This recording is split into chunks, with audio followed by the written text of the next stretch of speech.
अस्सलाम वालेकुम फ्रेंड्स, मैं आपको वेलकम करता हूं video expert teaching YouTube channel पर। आज का हमारा टॉपिक है बिजनेस फाइनेंस का लेक्चर नंबर 9। तो चलिए बढ़ते हैं अपने लेक्चर की जानिब। लेक्चर नंबर 9 में जैसे कि लेक्चर नंबर 8 के एंड में हमने रेशियो एनालिसिस की बात की थी। रेशियो एनालिसिस को कंटिन्यू कर रहे हैं यहाँ पे। वही ए टू जी बैलेंस शीट जो हम पिछले कैलकुलेशन में पिछले लेक्चर्स में यूज़ करते हुए आए, वही जो बैलेंस शीट है इस लेक्चर में भी यहाँ पर दी गई है। उसके बाद करंट रेशियो में सबसे पहले करंट इवेंट्स के बारे में बात हो रही है। करंट रेशियो की थोड़ी सी क्लियरेंस दे रहे हैं आपको, बेसिक कॉन्सेप्ट दे रहे हैं यहाँ पे कि आप सपोज करें कि एक फर्म जो है कुछ इन्वेंट्री खरीदती है, तो इस देश में क्या होगा। तो इसमें ये होगा कि करंट इन्वेंट्री जब खरीदेगी तो करंट रेशो को कुछ भी नहीं होगा। क्यों नहीं होगा? क्योंकि करंट रेशो जो है वो करंट एसिड्स को मेजर कर रही होती है, इसके ऊपर ही बेस कर रही होती है, करंट एसिड्स के ऊपर। तो करंट एसिड्स, एक मिसाल ले लें, अगर एक फर्म इन्वेंट्री खरीदती है तो वो थोड़ा सा कैश देगी एंड देन इन्वेंट्री ले लेगी। तो जितना वो कैश देगी उतनी की इन्वेंट्री ऐड हो जाएगी, तो टोटल एसिड पे कोई फर्क नहीं पड़ेगा और टोटल एसिड्स पर ही बेस करता है करंट रेशो। इस वजह से करंट रेशो पे भी कोई फर्क नहीं पड़ेगा। वही सेम चीज़ यहाँ पे लिख रहे हैं कि nothing happen to current ratio. अब उसका दूसरा अपोजिट सीन देख रहे हैं कि अगर इन्वेंट्री को सेल करते हैं तो क्या होगा।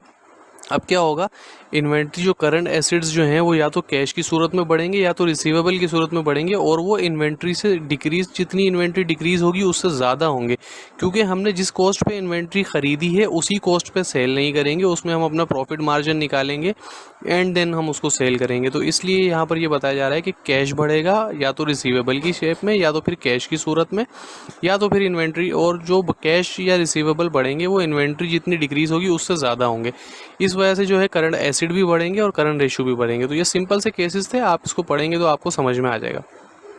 उसके बाद करंट रेशियो क्या होती है? करंट रेशियो का मतलब ये होता है कि एक फर्म अगर अपने सप्लायर और क्रेडिटर्स को, यानी कि सप्लायर्स जिनसे वो इन्वेंट्री परचेज कर रही होती है, क्रेडिटर्स जिनको उसने लोन की पेमेंट करनी होती है, अगर वो पेमेंट करेगी तो करंट रेशियो पे क्या होगा। उसके बाद बता रहे हैं अगर करंट रेशियो 1 होगी, तो अगर करंट रेशियो एक, आप सपोज कर लेंगे करंट रेशियो 1 है, अगर 1 से ज़्यादा है तो वो ये मज़ीद बड़ी होने शुरू हो जाएगी, अगर 1 से कम है तो ये मज़ीद छोटा होना शुरू हो जाएगी जब फर्म पेमेंट करेगी, सप्लायर्स को करे या क्रेडिटर्स को करे।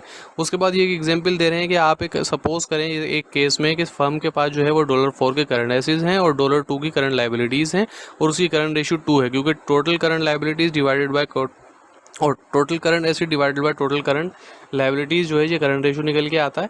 तो इसको आप 4 को 2 से डिवाइड करेंगे तो 2 करंट रेशियो आ जाएगा। उसके बाद वो बोल रहे हैं कि $1 जो है वो फर्म ने पेमेंट की है अपनी लाइबिलिटीज़ को कम करने के लिए, तो करंट एसेट होता है कैश, तो 4 - 1 ये 3 हो गया, और 2 - 1 लाइबिलिटीज़ की $1 में, तो लाइबिलिटीज़ भी कम होंगी, 2 - 1 तो 1 रहेगी। जब 4 डिवाइड होगा 1 से तो 3 आंसर आ जाएगा, तो करंट रेशियो 1 हो जाएगा। तो उसके बाद लॉन्ग टर्म सॉल्वेंसी मेजर्स की बात हो रही है। लॉन्ग टर्म सॉल्वेंसी मेजर्स में कितने रेशियो आ जाते हैं? टोटल डेट रेशियो आता है, इंटरेस्ट कवरेज रेशियो आता है और कैश कवरेज रेशियो आता है। तो लॉन्ग टर्म सॉल्वेंसी में कौन इंटरेस्टेड होते हैं? जो क्रेडिटर्स हमारे होते हैं, जो कि हमें एक बहुत बड़ा लोन देते हैं, वो ये पहले देखना चाहते हैं, वो इस चीज़ में इंटरेस्टेड होते हैं क्या ये फर्म, ये ऑर्गेनाइजेशन, ये कंपनी इस काबिल है कि अपनी लॉन्ग टर्म जो पेमेंट है वो कर सके।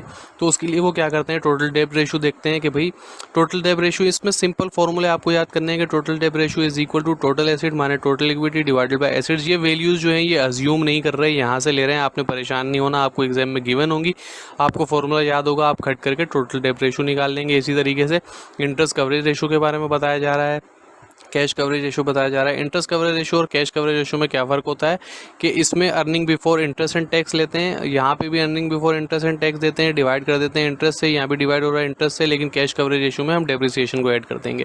उसके बाद एसिड मैनेजमेंट टर्नओवर मेजर्स में आ रहा है इन्वेंट्री टर्नओवर रेशियो निकाल रहे हैं। इन्वेंट्री टर्नओवर रेशियो का सिंपल सा फॉर्मूला दिया हुआ है, cost of goods sold divide by inventory, और ये ऊपर से वैल्यूज़ ली जो बैलेंस शीट हमें दी हुई है एंड देन कैलकुलेट करके रिजल्ट निकाल दिया। डे सेल इन्वेंट्री में क्या होता है कि डे सेल इन्वेंट्री में 365 पूरे साल में डेज होते हैं, उसको डिवाइड कर रहे हैं इन्वेंट्री टर्नओवर, जो यहाँ से निकला उसको लेके यहाँ पे निकाल दिया। हो सकता है आपको वैल्यू गिवन हो 3.2 टाइम के, भाई इन्वेंट्री टर्नओवर है 3.2 टाइम्स, आप इसका डे सेल इन्वेंट्री निकाल दें, तो आपने इन्वेंट्री टर्नओवर की तरह ये जो वैल्यू दी हुई ये लेना है और ऊपर 365 डेज लेना है। थोड़ा सा ट्रिकी है, इस वजह से ये क्विज़ में आ जाता है।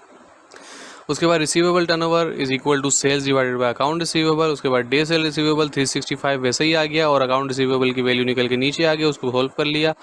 पेबल टर्नओवर बताया जा रहा है, cost of goods sold divided by account payable होता है, और उसको डे सेल में कैसे निकालेंगे कि 365 डिवाइडेड बाय डे सेल के पेबल टर्नओवर की जो वैल्यू निकल के आई वो नीचे डिवाइड हो जाएगी।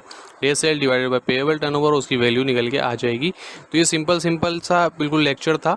मैंने कोशिश की कि कम टाइम में ख़त्म हो जाए। ये जो हाईलाइटेड नोट्स है अगर आपको चाहिए तो डिस्क्रिप्शन में मेरा ईमेल आईडी मौजूद है, मुझे ईमेल करें एंड देन इंशाल्लाह मैं आपको सेंड कर दूंगा। दूसरी एक रिक्वेस्ट आप लोगों से ये है कि 90% लोग ऐसे आते हैं, वीडियोस देखते हैं, लेकिन चैनल को सब्सक्राइब नहीं करते। जब हमारी टीम एनालिटिक्स पे बैठ के वर्क कर रही होती है तो हमें ऐसा ही दिखता है कि 90% लोग हैं वो चैनल को सब्सक्राइब नहीं करते एंड देन वीडियो को देखते हैं और चले जाते हैं। तो काइंडली हम आपके लिए मेहनत कर रहे हैं, वीडियो को लाइक शेयर सब्सक्राइब ज़रूर करें। चैनल को सब्सक्राइब करने में आपके 10 सेकंड भी नहीं लगेंगे, लेकिन वो हमारे लिए बहुत वैल्यू रखते हैं। आप अगर नहीं करेंगे एक लॉन्ग अरसे तक, हम मेहनत करते रहेंगे एंड देन हम डिमोटिवेट हो जाएंगे, पूरी टीम डिमोटिवेट हो जाएगी एंड देन लेक्चर्स नहीं आएंगे। तो काइंडली हम जो मेहनत कर रहे हैं तो इस मेहनत के लिए 10 सेकंड तो आप निकाल सकते हैं। वीडियो को लाइक शेयर और सब्सक्राइब ज़रूर करें। Thank you so much. अल्लाह हाफ़िज़।